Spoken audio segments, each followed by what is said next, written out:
Hi guys, welcome back to my channel. তো তোমরা সবাই কেমন আছো?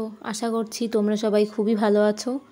আমরা তো ভালো আছি। তো আজকে আমি ঘুম থেকে উঠে ফ্রেশ হয়ে চুল আঁচড়িয়ে সন্ধে দিচ্ছি।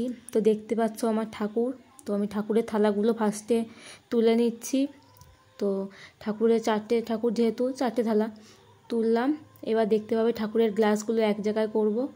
এক জায়গায় করে আমি ঠাকুরের গ্লাসগুলো রাখলাম, রেখে ঠাকুরের ফুল সরাচ্ছি, দেখতেই পাবে।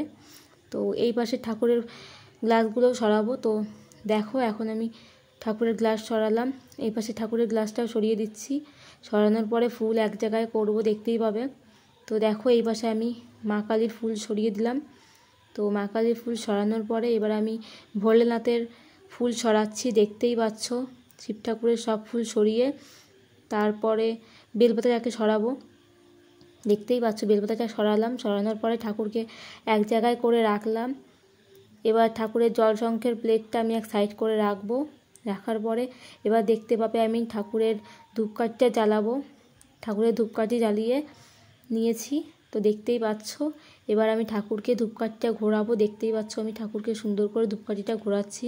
আমার গণেশ ঠাকুর, আমার সরস্বতী ঠাকুর, আমার ভোলেনাথ আর মা কালীকে, চারজনকে ধূপকাঠিটা ঘুরিয়ে নিলাম। আর আমার উপরে একটা ঠাকুর আছে রাধাকৃষ্ণর ফ্রেম। তো ওই ঠাকুরটাকে তোমাদের ভিডিওতে আমি আনতে পারিনি, আমার ভিডিওতে দেখানোর জন্য। নেক্সট বার ভিডিও করলে তোমাদেরকে দেখাবো। তো আমি ঠাকুর এখন প্রণাম করছি, দেখতেই পাচ্ছ।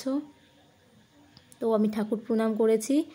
প্রণাম করার পরে এবার দেখতে পাবি উপরের দিকে আমি তাকিয়ে আছি, উপরে আমি আমার রাধাকৃষ্ণ ঠাকুরকে প্রণাম করছি, দেখতেই পাচ্ছ। তো আমি ঠাকুরের পুজো দিয়ে উঠলাম। এবার আমি ল্যাপটপ নিয়ে বসেছি, ল্যাপটপ নিয়ে আমি গান চালাচ্ছি, দেখতেই পাচ্ছ। আর ভিডিও নতুন চালাচ্ছি। তো তোমাদের কেমন লাগছে অবশ্যই জানিও প্লিজ।